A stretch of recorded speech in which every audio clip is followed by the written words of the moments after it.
माँ बाप के लिए बहुत ज़्यादा ज़रूरी है कि वो जान सके कि बच्चों में क्या क्या खामियाँ हैं या क्या क्या कमी है कि उसको निकाल सके ट्रीटमेंट के ज़रिए। लेकिन ख़वातीन को भी अगर जैसे आपने कहा ना कि हम सुनते हैं, हम कहते हैं कि हम में तो ये बीमारी नहीं हो सकती, किसी और में होगी शायद, लेकिन अगर मैं अभी खुद चाहूँ या जितने देखने वाले कि हमें टेस्ट कराना चाहिए कि कहीं खुदा ना खास्ता हम में तो ये चीज़ ना हो, तो कहाँ हम जा सकते हैं, फैसिलिटीज़ हमें कहाँ अवेलेबल होगी? देखिए, पहली बात तो ये है कि जो मैंने रिस्क बताया है 12.5%, वो across the population average risk है। हर इंडिविजुअल का रिस्क इससे कम भी हो सकता है और इससे ज़्यादा भी हो सकता है, डिपेंडिंग उनकी पर्सनल हिस्ट्री क्या है, उनकी फैमिली हिस्ट्री क्या है, बाकी मेडिकल क्या प्रॉब्लम है, लाइफस्टाइल क्या है। एग्जैक्टली तो रिस्क के बेसिस पे 3 कैटेगरीज होती हैं, लो, इंटरमीडिएट और हाई। ठीक। तो पहली बात तो ये है कि जिनकी फैमिली हिस्ट्री नहीं होती वो ज़्यादातर लो रिस्क में आते हैं। लेकिन अगर आप किसी की फैमिली हिस्ट्री है, ब्लड रिलेटिव्स में ब्रेस्ट कैंसर है या ओवेरियन कैंसर है, तो उनको अपनी फॉर्मल रिस्क असेसमेंट करनी चाहिए। इसके लिए सॉफ्टवेयर्स हैं, वैलिडेटेड इंटरनेशनल सॉफ्टवेयर्स हैं, जिसमें आप डेटा डाल के वो आपको बता देते हैं कि एग्जैक्टली आपका रिस्क कितना है। तो वो तो डिटेल बात है। लो रिस्क की अगर हम बात करें तो उसमें एडवाइजेबल है कि फ्रॉम द एज ऑफ 20 या 25 once a month self examination करनी चाहिए। Okay, once a month. हाँ, सेल्फ एग्जामिनेशन अगर आप रेगुलरली करेंगे तो हम ये एंटिसिपेट नहीं करते कि पेशेंट ब्रेस्ट कैंसर डायग्नोज करके हमें ले आए, लेकिन ये होता है कि if you do regular self examination तो आपको अपना पता चल जाता है कि what is normal for you. ठीक है। फिर उसके बाद दूसरी ये कि आप ब्रेस्ट कैंसर की सिम्टम्स को समझें, अलामात को समझें कि क्या क्या हो सकती हैं। तो जब आप एग्जामिनेशन करेंगे आपको कोई भी चीज़ अनयूजुअल या नहीं मिले तो आप फ़ौरन डॉक्टर के पास, स्पेशलिस्ट के पास जाएं। ये तो अंडर 40 की बात हम करें। 40 एज ऑफ 40 से हर साल एक स्क्रीनिंग मैमोग्राम करना चाहिए, क्योंकि जब ब्रेस्ट कैंसर स्टार्ट होता है तो कई महीने तक, कभी कुछ 6-8 महीने, कोई फिक्स वो नहीं है, क्योंकि इसमें ग्रेड्स होती हैं, कुछ स्लो ग्रोइंग होती है, कुछ फास्ट ग्रोइंग होती है। तो पहले स्टार्ट में इसकी कोई अलामत नहीं होती, लेकिन उसको इस स्टेज पे भी आप एक मैमोग्राम के ज़रिए पिकअप कर सकते हैं। जो मैमोग्राम टर्म है वो स्पेशली एक एक्सरे है, एक स्पेशल फॉर्म ऑफ एक्सरे है। सही।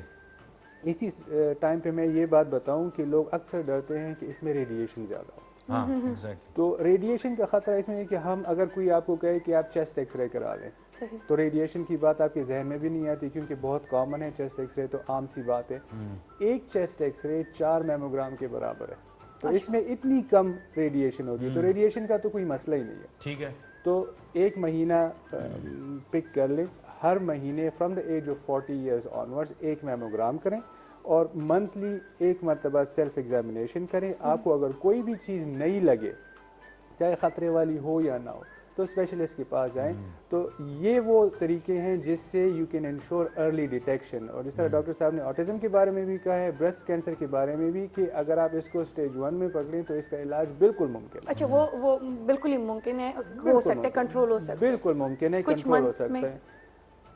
कितने मंथ में कंट्रोल हो जाता है? नहीं, उसका तो ये है कि जब हम ट्रीटमेंट करते हैं तो ट्रीटमेंट डिपेंड करता है कि बॉडी में कैंसर कितना फैल जाएगा। अगर सिर्फ ब्रेस्ट में ही है, बाकी जगह नहीं फैला, तो सर्जरी से हम आसानी से उसको रिमूव कर सकते हैं।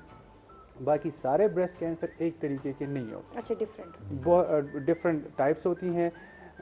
किसी में कीमोथेरेपी की ज़रूरत होगी, किसी में नहीं होगी, किसी में रेडियोथेरेपी या शुआओं की ज़रूरत होगी, किसी में नहीं होगी। फिर जो टैबलेट्स फॉर्म की ट्रीटमेंट होती है 5 से 7 साल, किसी में होती है, किसी में नहीं होती। लेकिन बेसिक आइडिया ये है कि आप उसको उस स्टेज पे पकड़ें कि ब्रेस्ट से आगे वो कैंसर नहीं फैला हो। सही। तो अच्छा, एक और चीज़ डॉक्टर साहब, अक्सर लोग कहते हैं कि कुछ कपड़े भी ऐसे होते हैं कि जिससे आपको मतलब ये चांसेस होते हैं ना, अक्सर लोग कहते हैं कि कुछ कपड़े शेफून या कॉटन या नेट वाली ये चीज़ें नहीं पहननी चाहिए, उससे ये चीज़ें ज़्यादा होता है, कपड़ों पे डिपेंड करता है। कपड़ों के बारे में भी लोग कहते हैं, डिओड्रेंट्स के बारे में भी लोग कहते हैं। आजकल जो मेडिसिन है, बच्चों को दूध ना पिलाना, ये भी है, ये भी है ना, वो इम्पोर्टेंट पॉइंट है। इनका जवाब मैं दे दूं कि ये मिथ्स है। आजकल की मेडिसिन जो है उसको हम एविडेंस बेस्ड मेडिसिन कहते हैं, कि आप रिसर्च से कोई चीज़ प्रूव हुई हो। कोई एविडेंस, कोई प्रूफ, कोई रिसर्च नहीं है कि खास किस्म के कपड़ों से ब्रेस्ट कैंसर हो। ठीक है। उसको आपने ब्रेस्ट फीडिंग की बात की, तो ये भी रिसर्च से प्रूव है कि अगर 12 मंथ्स, 1 साल की ब्रेस्ट फीडिंग जो है वो आपके ब्रेस्ट कैंसर के रिस्क को 4.3% कम करती है। तो आपका breast cancer has a very protective effect against breast cancer. इसलिए इस्लाम में 2 साल तक बच्चे को दूध पिलाना ताकि उसकी हड्डियां भी मजबूत हो और माँ भी माँ सेहतमंद भी रहे। safe रहे।